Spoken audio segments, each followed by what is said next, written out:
ರೆಂಬಿ ಕೊಂಬಿಯ ಮ್ಯಾಲ ಗೂಡ ಕಟ್ಟಿದವರೆಕ್ಕಿ ಬಲಿತ ಹಾಕಿ ಮೂಡನ ಮನೆ ಆ ಧಾರಾವಾಹಿಯಲ್ಲಿ ಮರೆಯಲಾರದ ಒಂದು ಪಾತ್ರ ಮಾಡಿದ್ದಾರೆ ನಮ್ಮ ಅನಂತ ದೇಶಪಾಂಡೆ ಅವರು. ಹಕ್ಕಿ ಹಾರುತ್ತಿದೆ ನೋಡಿದ್ದೀರಾ? ಹಳೇದ್ 100 ವರ್ಷದ ಮನೆ ಇದು 1942 ಒಳಗೆ ಕಟ್ಟಿದ್ದು. ಈಗ ಬೇಂದ್ರೆ ಏಕ ವ್ಯಕ್ತಿ ಪ್ರಯೋಗ ಮಾಡ್ತೀರಿ ನೀವು? ಹೌದು, ಸುಮಾರು ಒಂದು 350ರಿಂದ 400 ಕಾರ್ಯಕ್ರಮ ಕೊಟ್ಟಿದ್ರಿ. ಕಷ್ಟದಲ್ಲೇ ಸುಖ, ನೋವಿನಲ್ಲೂ ನಲು ಅಂತಾರಲ್ಲ. 14ನೇ ವರ್ಷದಿಂದ ಕಷ್ಟ ಪಡ್ತಾ ಇದ್ದೀನಿ. ಇವತ್ತಿನ ತನಕ ಹಂಗೆ ಇದೆ. ನಾನು ಮದುವೆ ಎಲ್ಲ ಮಕ್ಕಳೆಲ್ಲ ಏನಿಲ್ಲ. ಆ ನಾಟಕದ ಹೊಕ್ಕಿ ಮೇಲೆ ನೌಕರಿ ಬಿಟ್ಬಿಟ್ಟೆ. ಗಮ್ಮ ಗಮ್ಮ ಗಮ್ಮಾಡಿಸ್ತಾವ ಮಲ್ಲಿಗೆ ಹೊರಟೈತೆ ಈಗ ಎಲ್ಲಿಗೆ. ಕರ್ನಾಟಕದ ಹೆಮ್ಮೆಯ ಗಂಡುಮಟ್ಟಿನ ನಾಡು ಧಾರವಾಡಕ್ಕೆ ನಿಮ್ಗೆಲ್ರಿಗೂ ಆತ್ಮೀಯವಾದ ಸ್ವಾಗತ. ಧಾರವಾಡ ಅಂದ ತಕ್ಷಣ ನಮಗೆ ಧಾರವಾಡದ ಪೇಡೆ ನೆನಪಾಗುತ್ತೆ, ಕನ್ನಡದ ವರಕವಿ ಬೇಂದ್ರೆ ಅವ್ರು ನೆನಪಾಗುತ್ತೆ. ಬಂಗಾರ ನೀರ ಕಡಲ ಚಗ್ಗಿ ಚಗ್ಗಿದ ನೀಲ ನೀಲ ತೀರ. ಧಾರವಾಡ ಅಂದರೆ ಶಿಕ್ಷಣ ಕಾಶಿ ನೆನಪಾಗುತ್ತೆ ಸ್ನೇಹಿತರೆ. ಹೌದು, ನಾನೀಗ ಅಂತಹ ಹೆಮ್ಮೆಯ ಕರ್ನಾಟಕದ ಹೆಮ್ಮೆಯ ಧಾರವಾಡದಲ್ಲಿದ್ದೇನೆ. ನಮ್ಮ ಬೇಂದ್ರೆ ಅವ್ರು ನಡೆದಾಡಿದ ನಾಡಿದ್ದು. ನಾವೀಗಿರುವಂಥ ಸ್ನೇಹಿತರೆ ನಮ್ಮ ಧಾರವಾಡದ ಸೆಂಟ್ರಲ್ ಬಸ್ ಸ್ಟ್ಯಾಂಡ್, ಕೇಂದ್ರೀಯ ಬಸ್ ನಿಲ್ದಾಣ. ಇವತ್ತು ಅನೇಕ ಹೊಸ ವಿಶೇಷವಾದ ವಿಡಿಯೋಗಳನ್ನು ಕಲಾ ಮಾಧ್ಯಮಕ್ಕೋಸ್ಕರ ಮಾಡೋಣ ಸ್ನೇಹಿತರೆ. ನಿಮಗೆಲ್ಲ ತೋರಿಸ್ಬೇಕು ಅಂತ ನನಗೆ ತುಂಬ ಕುತೂಹಲ ಇದೆ. ಬನ್ನಿ, ನಾವೀಗ ಮೊಟ್ಟ ಮೊದಲು ಸ್ನೇಹಿತರೆ ಅನಂತ ದೇಶಪಾಂಡೆ ಅವರ ಮನೆಗೆ ಹೋಗೋಣ. ಅನಂತ ದೇಶಪಾಂಡೆ ಅವರು ಹೆಮ್ಮೆಯ ರಂಗಕರ್ಮಿ, ನಾಟಕ ಕಲಾವಿದವರು. ಜೊತೆಗೆ ಮೂಡನ ಮನೆ ಅಂತ ಒಂದು ಧಾರಾವಾಹಿ ಕರ್ನಾಟಕದಲ್ಲಿ ಕನ್ನಡದಲ್ಲಿ ಸಂಚಲನ ಸೃಷ್ಟಿ ಮಾಡಿದಂಥ ಒಂದು ಧಾರಾವಾಹಿ. ಆ ಧಾರಾವಾಹಿಯಲ್ಲಿ ಮರೆಯಲಾರದ ಒಂದು ಪಾತ್ರ ಮಾಡಿದ್ದಾರೆ ನಮ್ಮ ಅನಂತ ದೇಶಪಾಂಡೆ ಅವರು. ಪಾಟೀಲ ಅಂತ ಹೇಳಿ ಒಂದು ಪಾತ್ರ, ಅದನ್ನ ನೋಡ್ರೆ ಎಲ್ರಿಗೂ ಸಿಟ್ಟು ಬರ್ತಾ ಇತ್ತು. ಅಂತ ಅದ್ಭುತವಾಗಿ ಆ ಪಾತ್ರನ ಮಾಡ್ತಿದ್ರು. ಮೂಡನ ಮನೆ ಧಾರಾವಾಹಿಯ ಪಾಟೀಲ ನಮ್ಮ ಅನಂತ ದೇಶಪಾಂಡೆ ಅವರು ಹೇಗಿದ್ದಾರೆ, ಎಲ್ಲಿದ್ದಾರೆ? ಧಾರವಾಡದಲ್ಲಿ ಬೇಂದ್ರೆ ಅವ್ರ ಮನೆ ಪಕ್ಕದಲ್ಲೇ ಇದಾರಂತೆ. ನೋಡೋಣ ಬನ್ನಿ. ಸ್ವಾಗತ ನಿಮ್ಗೆ ಧಾರವಾಡಕ್ಕೆ, ಕಲಾ ಮಾಧ್ಯಮಕ್ಕೆ. ಇನ್ನು ಯಾಕ ಬರಲಿಲ್ಲವ್ವ ಹುಬ್ಬಳ್ಳಿಯವ. ಸ್ನೇಹಿತರೆ, ನಾವು ಬಂದ್ವಿ ಸಾಧನ ಕೆರೆ ಅಥವಾ ಸಾಧನ ಕೇರಿಗೆ. ಇಲ್ಲಿ ನೀವು ನೋಡ್ತಾ ಇದ್ದೀರಿ ಧಾರವಾಡದ ವಿಶ್ವಪ್ರಸಿದ್ಧವಾದಂತಹ ಬಸ್ ನಿಲ್ದಾಣ ಸ್ನೇಹಿತರೆ. ಇದು ಬಾರೋ ಸಾಧನ ಕೇರಿಗೆ, ಅಂಬಿಕಾತನೇ ದತ್ತ ವೇದಿಕೆಯ ಕೊಡುಗೆ ಇದು. ಸೊ ಇದು ನೋಡಿ, ಬೇಂದ್ರವ್ರು ಇಲ್ಲಿ ಓಡಾಡಿರ್ತಾರೆ, ಕೂತಿರ್ತಾರೆ. ಅವ್ರ ಮನೆ ಪಕ್ಕದ್ದೇ ನೋಡಿ, ಅಲ್ಲೇ ಇದೆ ಮನೆ. ಶ್ರೀಮಾತಾ ಅಂತ ಹೇಳಿ ಅವರ ಮನೆ ಹೆಸರು. ಬೇಂದ್ರೆ ಅವರ ಮನೆ ಇದೆ. ನಾವಿಲ್ಲಿ ಬಂದ್ವಿ. ರಸವೇ ಜನನ, ವಿರಸವೇ ಮರಣ, ಸಮರಸವೇ ಜೀವನ ಅಂತ ಹೇಳಿ ಬದುಕಿನ ಸಾರವನ್ನು ಬಹಳ ಸರಳವಾಗಿ ತಿಳಿಸಿದಂತಹ ನಮ್ಮ ದತ್ತಾತ್ರೇಯ ರಾಮಚಂದ್ರ ಬೇಂದ್ರೆ ಬೇಂದ್ರೆ ಅವರ ಮನೆ ಸ್ನೇಹಿತರೆ. ಇದು ಅಂಬಿಕಾತನೆಯ ದತ್ತ ಅವರ ಕಾವ್ಯನಾಮ. ನೋಡಿದೆ ಅವ್ರ ಮನೆ. ನಾವು ಈ ಮನೆಗೆ ಆನಂತರ ಹೋಗೋಣ ಸ್ನೇಹಿತರೆ. ಇದನ್ನು ನೀವು ಹೊರಗಡೆಯಿಂದ ನೋಡಿದ್ದೀರಿ. ನಾವೀಗ ಹೋಗಿ ಬೇಂದ್ರೆ ಪಾತ್ರದಲ್ಲಿ ಬಹಳ ಹೆಸರು ಮಾಡುವಂತಹ ನಮ್ಮ ಅನಂತ ದೇಶಪಾಂಡೆ ಅವ್ರನ್ನ ಭೇಟಿ ಮಾಡೋಣ, ಅವ್ರ ಬದುಕನ್ನು ಸಂಗ್ರಹಿಸೋಣ. ಅವ್ರ ಜೊತೆಗೆ ಬಂದು ನಾವು ಈ ಮನೆ ಟೂರ್ನ ಮಾಡೋಣ ಸ್ನೇಹಿತರೆ. ಬನ್ನಿ ಹೋಗೋಣ.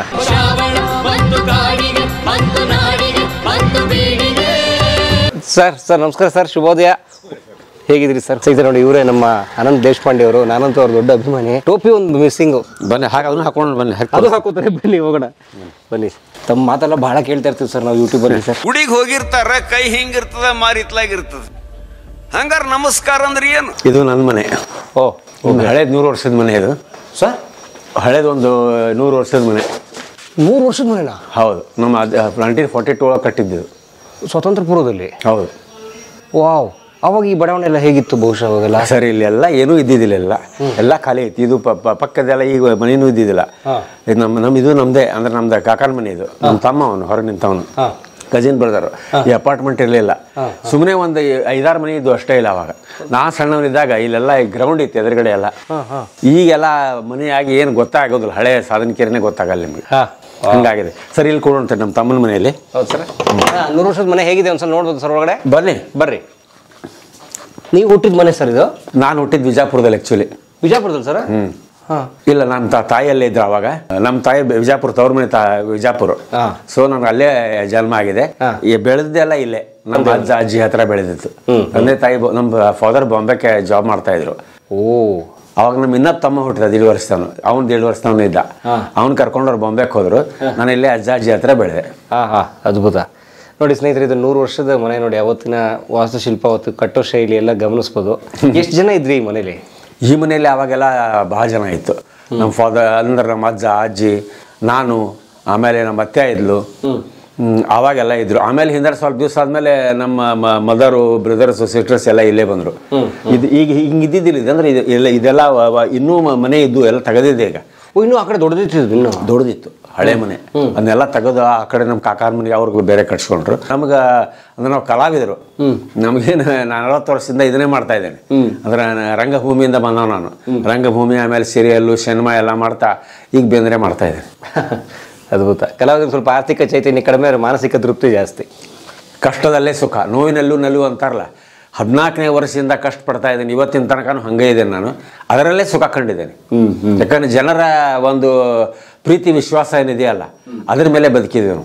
ನಾನು ಬದುಕಿದ್ದು, ನಾನು ನಾಟಕ ಮಾಡಬೇಕಾದ್ರೂ ಹಾಗೇನೆ, ಆಮೇಲೆ ಸೀರಿಯಲ್ ಸಿನಿಮಾ ಮಾಡಬೇಕಾದ್ರೂ ಹಾಗೇನೆ. ಜನರ ಪ್ರೀತಿ ವಿಶ್ವಾಸ ಮತ್ತೇನೂ ಇಲ್ಲ. ಮಿಕ್ಕಿದೇನು ಎಕ್ಸ್ಟ್ರಾ ಬಂದರೂ ಬೋನಸ್ ಅನ್ಕೊಂಡು ಸುಮ್ಮನೆ ಬಿಡು. Bonus, yes. ಬನ್ನಿ, ಇದೊಂದು ರೂಮ್ ಇದೆ ಇಲ್ಲಿ. ಇಲ್ಲೊಂದು ಇದೆಯಾ? ಓಕೆ, ಇದು ರೂಮ್ ಇದೆ. ಇದು ಅಂದರೆ ನನಗೆ ನಮ್ಮ ಬ್ರದರ್ಗೆ ಅಂತ ಕೊಟ್ಟದ್ದು. ಇದು ಸ್ವಲ್ಪ ರಿಪೇರಿ ಇದೆ. ಇದು ಆ್ಯಕ್ಚುಲಿ ಇದು ನನ್ನ ಮನೆ. ಇದು ಸ್ವಲ್ಪ ಇಲ್ಲಿ ಕ್ರ್ಯಾಕ್ ಆಗಿದೆ ಅಂತ ರಿಪೇರಿ ಮಾಡಿಸ್ಬೇಕಾಗಿದೆ. ಮಾಡಿಸೋಕ್ಕಾಗಿಲ್ಲ ಅದನ್ನ, ಹಾಗೆ ಇಟ್ಟಿದ್ದಾರೆ. ಇದೆಲ್ಲ ನೋಡಿ, ಗೋಡೆ ಗಿಡಿ ಎಲ್ಲ ನೋಡಿ ಹೆಂಗಿದೆ, ಇಲ್ಲೆಲ್ಲ ಗೋಡೆ ಹೋಗಿದೆ. ಇದು ಸ್ವಲ್ಪ ಆಮೇಲೆ ಪೈಖಾನೆದು ಅತ್ಲಾಗ ಎಕ್ಸ್ಟೆಂಡ್ ಮಾಡ್ಕೊಂಡಿದ್ದೀವಿ. ಒಂದು ಆಮೇಲೆ ಸ್ವಲ್ಪ ಬಚ್ಚಲ್ಲಿ ಪೈಖಾನೆ ಅಷ್ಟೇ. ಈಗ ಮನೆ ಅದು ಒಂದು 5-6 ವರ್ಷದ ಹಿಂದೆ. ಅಂದ್ರೆ ನಾನು ನಮ್ಮ ತಮ್ಮ ಬ್ರದರ್ಸ್ ಎಲ್ಲರಿಗೂ ಆದ್ಮೇಲೆ ಬೇರೆ ಬೇರೆ ನಮ್ಮ ತಂದೆ ಇದ್ದಾಗನೇ ಮಾಡಿಕೊಟ್ರೆ ಎಲ್ಲರಿಗೂ ಒಂದೊಂದು ಅಂತ. ನಾವು ನನ್ನ ಪಾಲಿಗೆ ಒಂದಿದ್ದು ಮನೆ ಇದು. ಅದು ನಮ್ಮ ಬ್ರದರ್ ಇರ್ತಾನೆ. ನಮ್ಮ ಬ್ರದರ್ ಇನ್ನೊಬ್ಬ ಸಣ್ಣ ಬ್ರದರ್ ಇನ್ನೊಬ್ಬ ಹೊರಗೆ ಹೋಗಿದ್ದಾನೆ. ಓಕೆ, ಇಬ್ರು ಬ್ಯಾಚುಲರ್ಸೇ ನಾವು. ಮದುವೆ ಆಗಲಿಲ್ಲ? ಇಲ್ಲ, ಮದುವೆ ಎಲ್ಲ, ಮಕ್ಕಳೆಲ್ಲ ಏನಿಲ್ಲ. ನಾವೇ ಅಡುಗೆ ಮಾಡ್ಕೋತೀವಿ, ನಾವೇ ಎಲ್ಲ ಕೆಲಸ ನಾವೇ ಮಾಡ್ಕೊಳ್ತೀವಿ. ನಾನು ನಿರಂತರ ಬ್ರಹ್ಮಚಾರಿಗಳು. ಯಾಕೆ ಈ ನಿರ್ಧಾರ? ಏನು ಆಗಲಿಲ್ಲ. ಆವಾಗ ಏನಂದ್ರೆ ಸರ್, ಹಿಂಗಿರುತ್ತಲ್ಲ ಮನುಷ್ಯನಿಗೆ ಒಂದು ಧೈರ್ಯ ಬೇಕು. ನನಗೆ ಒಂದು ಇಷ್ಟು ಗಳಿಸ್ತೇನೆ, ಹಿಂಗೆ ಬರ್ತೀನಿ ಅಂತ. ಅವಾಗೆಲ್ಲ ಎಲ್ಲಿ ನಾಟಕ ಮಾಡಿದ್ರಿಂದ ಎಷ್ಟು ಕೊಡ್ತಿದ್ರು? 500 ರೂಪಾಯಿ ಕೊಡ್ತಿದ್ರು, 700, 800. ನಾವು ಅಮೇಚೂರ್ ಟ್ರಿಪ್, ಕಂಪ್ನಿ, ನಾಟಕ ಕಂಪ್ನಿ ಅಲ್ಲ, ಹವ್ಯಾಸಿ ತಂಡ ಥರ. ಹವ್ಯಾಸಿ ತಂಡದಿಂದ ನಮ್ಗೆ ಅವಾಗೆಲ್ಲ ಮಾಡ್ತಾ ಇದ್ವಲ್ಲ. ಹಾಗೆ ಅದನ್ನೇ ಮಾಡ್ತಾ ಹೋಗ್ಬಿಟ್ಟು ನಾವು ನೌಕರಿ ಮಾಡಲೇ ಇಲ್ಲ. ನೌಕರಿ ಮಾಡಿದ್ದಂದ್ರೆ ನಾನು ಒಂದು 10 ವರ್ಷ ಟೈವಾಕ್ದಲ್ಲಿದ್ದೆ. ಟೈವಾಕ್ ಅಂತ ಒಂದು ವಾಚ್ ಕಂಪ್ನಿ ಇತ್ತು. HMT ಥರ. ಇಲ್ಲೇ ಯೂನಿವರ್ಸಿಟಿಯಿಂದ ಆ ಕಡೆ ಒಂದಿತ್ತು. ಅಲ್ಲಿ ನಾನೇನು ಮಾಡಿದೆ ಅಂದರೆ ಒಂದು ಅಪ್ಲಿಕೇಶನ್ ಕರೆದ್ರು. First time tool and dye making course ಗೌರ್ಮೆಂಟಿಂದ ಅಪ್ರೆಂಟಿಸ್ ಕೋರ್ಸ್ ಅಂತ. ಆವಾಗ ನಾನು ಅಲ್ಲಿ ಹೋದೆ. ಅಲ್ಲಿ ಹೋಗಿ tool and dye making course 4 ವರ್ಷ ಮಾಡಿದೆ. ಪ್ರಾಕ್ಟಿಕಲ್ ಸಿಗ್ತಾ ಇತ್ತು. ITI ಥಿಯರಿಗೆ ಹೋಗ್ತಿದ್ದೆ ನಾವು. ಅಲ್ಲಿ ಮಾಡಿ ಮತ್ತೆ 6 ವರ್ಷ ಅಲ್ಲೇ ನೌಕರಿ ಮಾಡಿದ್ದು ನಾನು ಒಳ್ಳೆ ಕ್ರಿಕೆಟ್ ಪ್ಲೇಯರ್ ಆಗಿದ್ದೆ. ಹಿಂಗಾಗಿ ನನ್ನ ಸೆಲೆಕ್ಷನ್ ಆಯ್ತು ಅಲ್ಲೇ. ಒಳ್ಳೆ ಕ್ರಿಕೆಟ್ ಪ್ಲೇಯರ್, ಸ್ಪೋರ್ಟ್ಸ್ ಕೋಟಾ. ಹೌದು, ಸ್ಪೋರ್ಟ್ಸ್ ಕೋಟಾ. ಆವಾಗ ಅಲ್ಲಿ ಸೆಲೆಕ್ಷನ್ ಆಯಿತು. 10 ವರ್ಷ ಅಲ್ಲಿ ಮಾಡಿದೆ. ಅದನ್ನು ಬಿಟ್ಟು ನಾಟಕದ ಹುಚ್ಚು ನೋಡ್ರಿ ನನ್ನ ತಲೆಯಲ್ಲಿ. ಆ ನಾಟಕದ ಹುಚ್ಚು ಹೊಕ್ಕಿ ಮೇಲೆ ನೌಕರಿ ಬಿಟ್ಬಿಟ್ಟೆ. ಲಾಟ್ರಿ ಏಜೆನ್ಸಿ ಶುರು ಮಾಡಿದೆ. ಲಾಟ್ರಿ ಮಾಡ್ತಾ ಇದ್ದೆ. ಟಿಕೆಟ್ ಲಾಟ್ರಿ ಅಂಗಡಿ ಇಟ್ಟೆ. ಲಾಟ್ರಿ ಮಾರ್ತಾ ಸಂಜೆಗೆ, ಬೆಳಗಿಂದ ಸಂಜೆವರೆಗೆ ಲಾಟ್ರಿ ಮಾರೋದು, ಸಂಜೆಗೆ ಇದನ್ನು ಮಾಡೋದು, ಏನು ನಾಟಕ ಮಾಡ್ತಾ ಹೊಂಟ್ಬಿಡೋದು. ಹವ್ಯಾಸ. ಯಾವಾಗಂತೂ ಸಾಧಾರಣ ಯಾವಾಗಂದ್ರೆ 86 ಶುರು ಆಗಿದೆ. 1986, 40 ವರ್ಷ. ಈಗ ಅದನ್ನೇ ಮಾಡಿದೆ. ಆವಾಗಿಂದ ಫಸ್ಟ್ ಜೈತೀರ್ ಜೋಶಿ ಬಂದ. ಜೈತೀರ್ ಜೋಶಿ NSD ಜೈತೀರ್ ಜೋಶಿ ನಮ್ಮ ಗುರು ಅವನು. ಆಮೇಲೆ ನಮ್ಮ ಇವರು ಯಾರು, ಬಸವಲಿಂಗಯ್ಯ, ಬಸವಲಿಂಗಯ್ಯ ಅವ್ರ ಹತ್ರ 1 ವರ್ಷ ಶಿಬಿರ ಮಾಡಿದೆ. 6 ತಿಂಗಳು ಶಿಬಿರ ಇದ್ದದ್ದು 1 ವರ್ಷ ಶಿಬಿರ ಆಯಿತು. ಸಮುದಾಯ 88ಕ್ಕೆ ಒಂದು ದೊಡ್ಡ ಶಿಬಿರ ಮಾಡಿದ್ರು. ಅವಾಗ ಬಸವಲಿಂಗ ಬೆಂಗಳೂರಿಂದ ಬಂದಿದ್ರು. ಅವಾಗ ಅವ್ರ ಜೊತೆಗೆ ಸಂತ್ಯಾಗ ನಿಂತಾನ ಕಬೀರ, ಆಮೇಲೆ ಅರಗಿನ ಬೆಟ್ಟ, ಕೆರೆಗೆ ಹಾರ, ಹಿಂಗೆ 3-4 ನಾಟಕ ಮಾಡಿಸಿದ್ರು ಅವರು.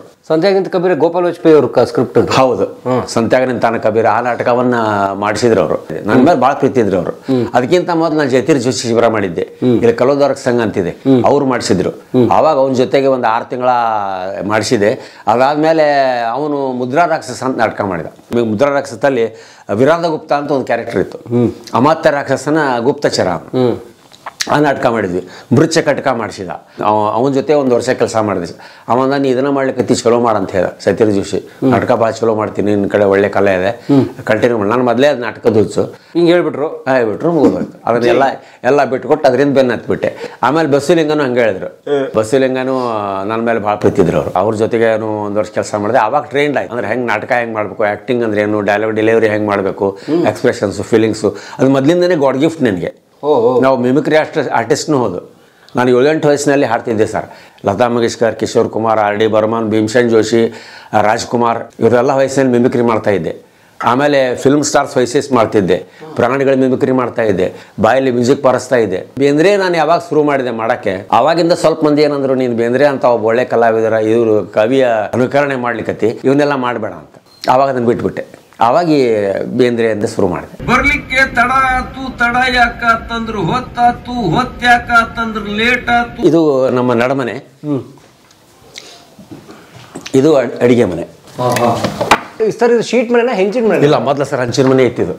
ಆಮೇಲೆ ಎಲ್ಲ ಹಂಚು ಎಲ್ಲ ಇವು ಆಗ್ಬಿಟ್ಟು, ಏನು ಉಪ್ಪಡಿ ಅದು ಎಲ್ಲ ಏನಂತಾರ ತೊಲೆಗಳೆಲ್ಲ ಅವು ಕೊಳಿಲ್ಕತ್ತು, ಕೊಳತ್ ಬೀಳಿಕತ್ ಮೇಲೆ ಏನು ಮಾಡ್ಬೇಕು. ಆಮೇಲೆ ನಮ್ಮ ಬ್ರದರ್ ಇನ್ನೊಬ್ಬಿದ್ದಾನೆ, ಅವನ್ನೆಲ್ಲ ಇವನ್ನ ಹಾಕಿಸ್ಕೊಟ್ಟ, ತಗಡುಗಡೆಲ್ಲ ಹಾಕಿಸ್ಕೊಟ್ಟ. ಅದು ಆಮೇಲೆ ಇದೊಂದು ಆಮೇಲೆ ಇದನ್ನು ಮಾಡ್ಕೊಂಡ್ವಿ ಅಷ್ಟೇ. ಎಕ್ಸ್ಟೆನ್ಷನ್ ಅಲ್ಲ, ಬಿದ್ದಿತ್ತು, ಅದನ್ನೇ ಕೆಟ್ಟ ರಿಪೇರಿ ಮಾಡ್ಕೊಂಡ್ವಿ ಅಷ್ಟೇ. Okay okay. ಅಡುಗೆ ಮನೆ ಮಾಡಿರಿ. ನೈಸ್.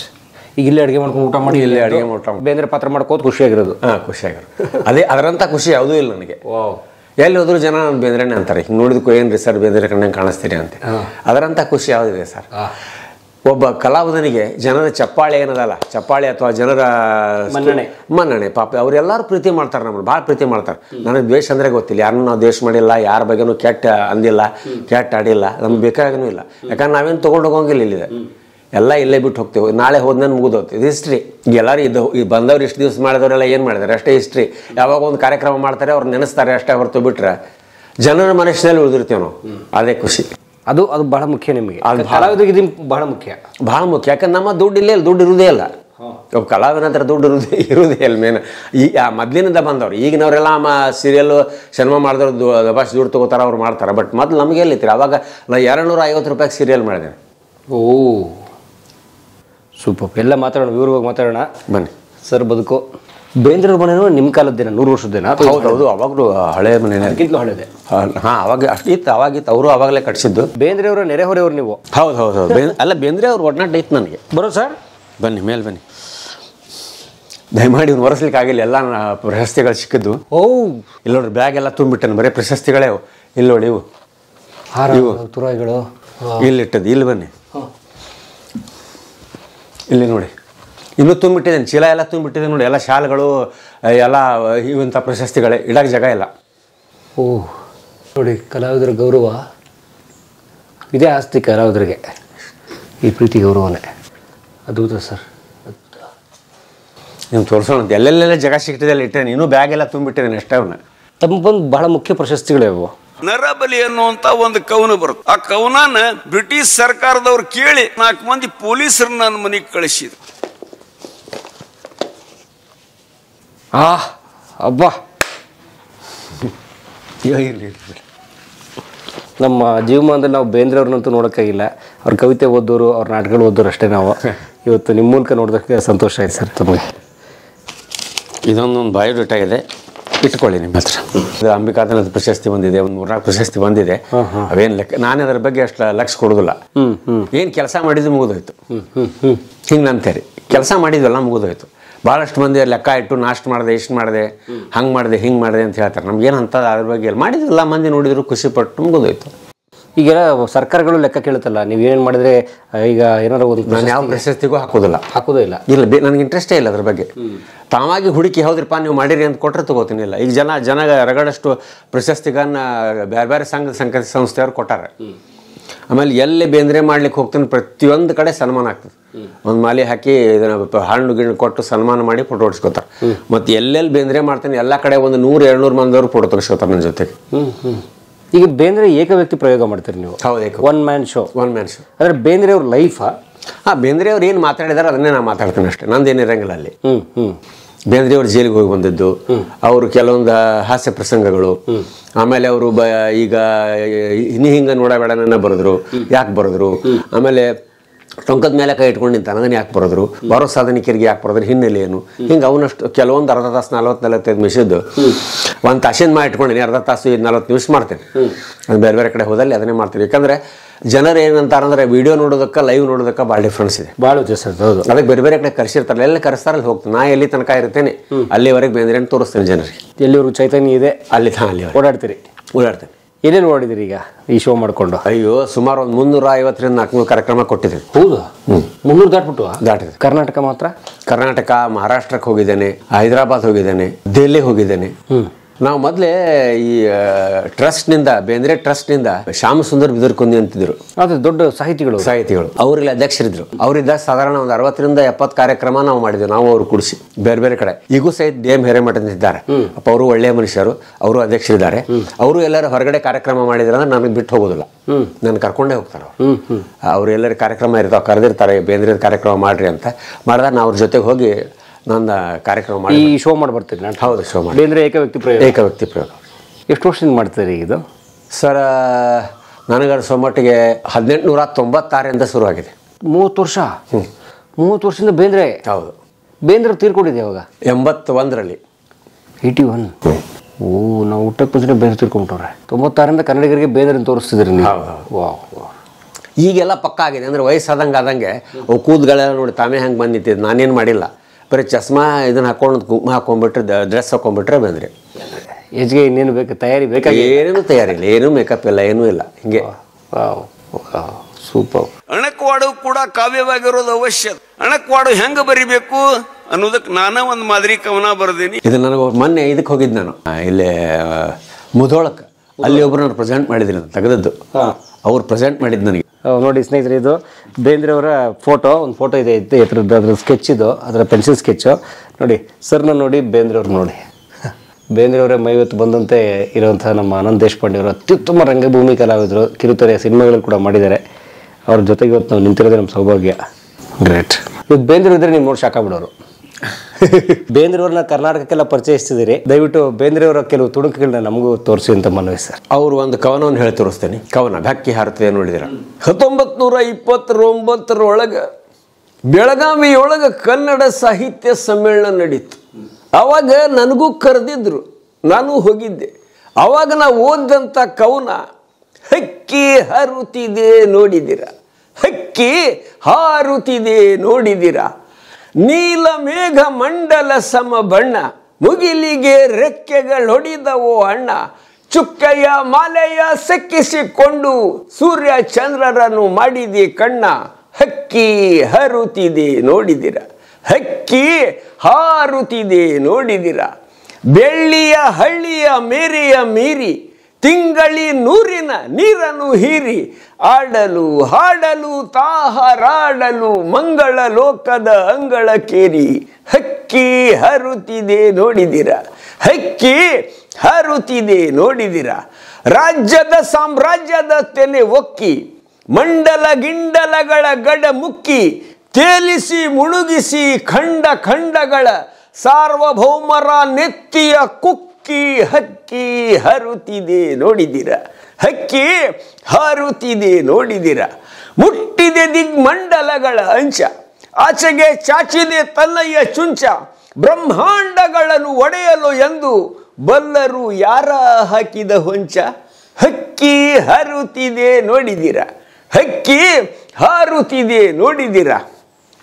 ಈ ಕವನ ಓದಿ ಭಾಳ ದಿವಸದ ಮೇಲೆ ಬಾಗಲಕೋಟೆಗೆ ಒಂದು ಕಾರ್ಯಕ್ರಮಕ್ಕೆ ಹೋಗಿದ್ದೆ.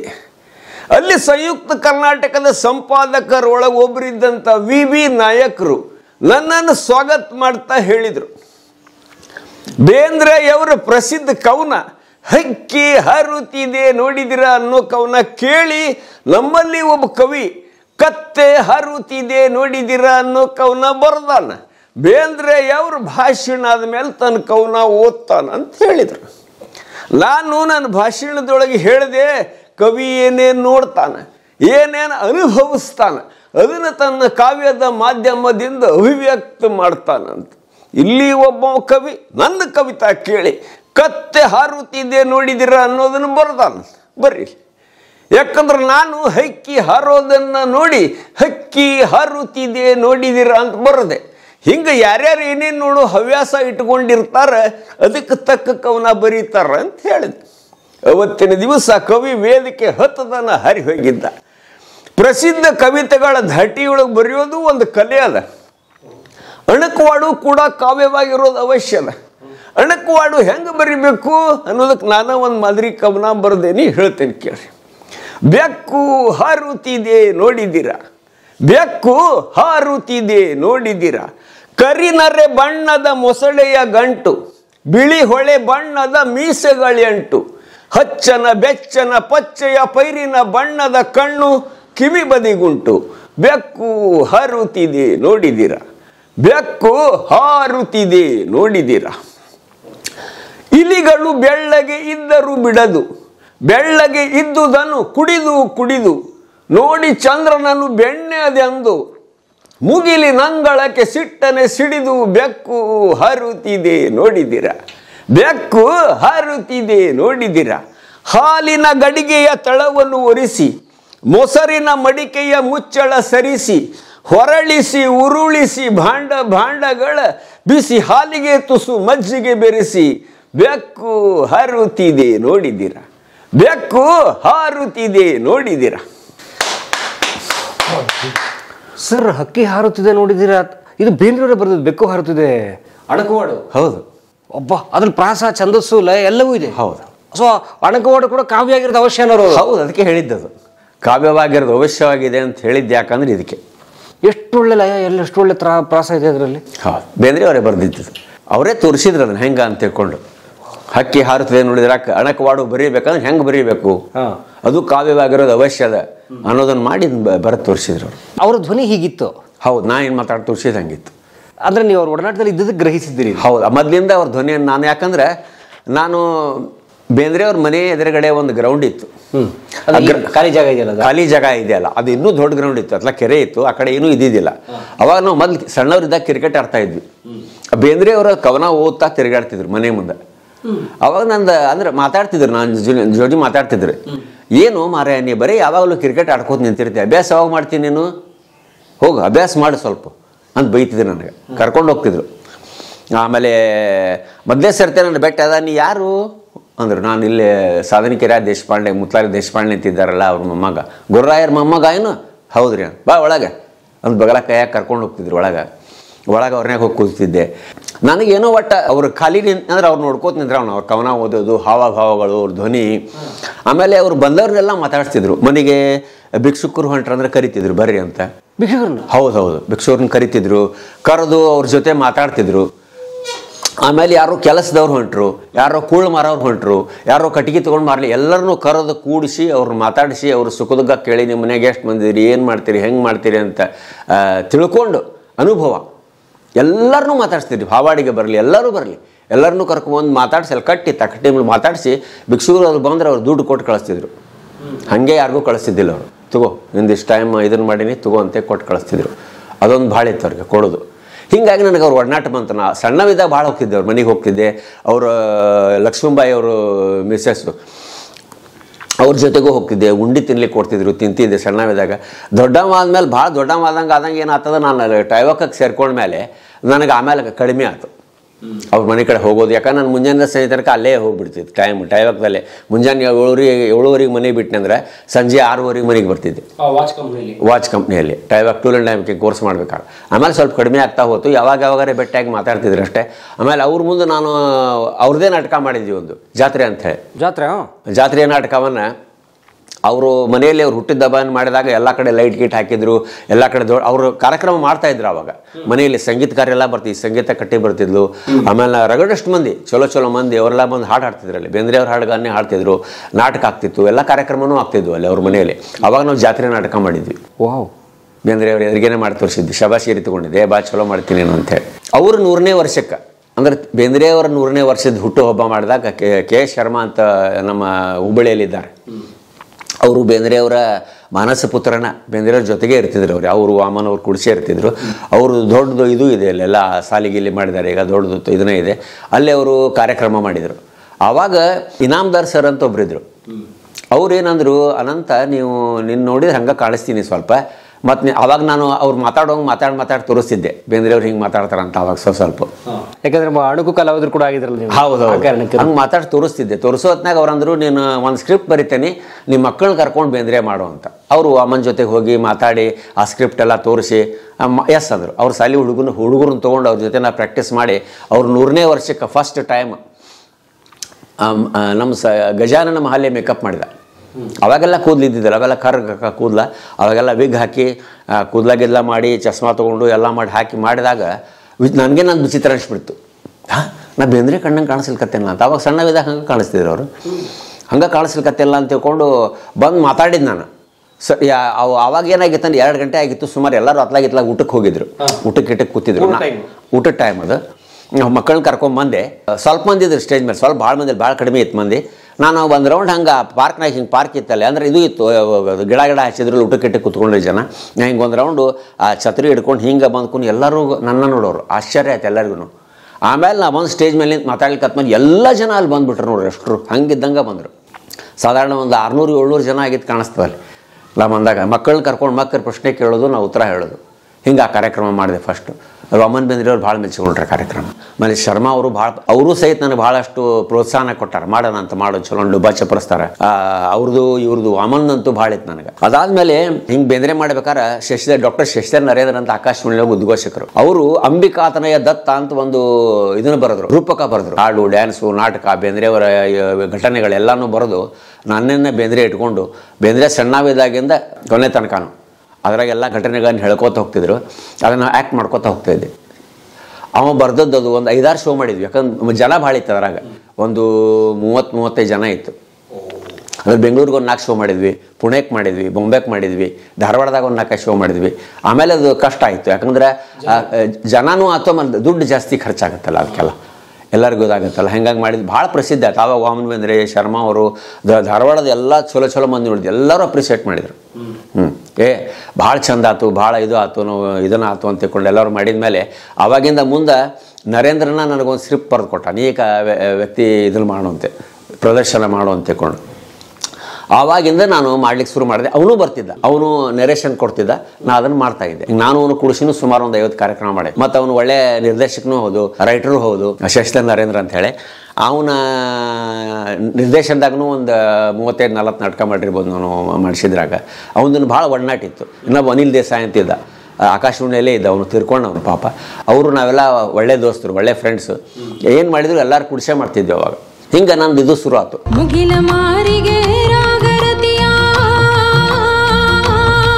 ಕಲಾ ಮಾಧ್ಯಮದ ಎಲ್ಲಾ ಎಪಿಸೋಡುಗಳು ನಿಮಗೆ ಸಿಗಬೇಕು ಅಂತಂದ್ರೆ ಕಲಾ ಮಾಧ್ಯಮ ಯೂಟ್ಯೂಬ್ ಚಾನೆಲ್ನ ಸಬ್ಸ್ಕ್ರೈಬ್ ಮಾಡಿ, ಬೆಲ್ ಐಕಾನ್ನ ಕ್ಲಿಕ್ ಮಾಡಿ, ತಪ್ಪದೇ ಮಾಡಿ. ಈ ವಿಡಿಯೋ ನೋಡಿದ್ದಕ್ಕೆ ನಿಮಗೆ ತುಂಬ ಧನ್ಯವಾದಗಳು.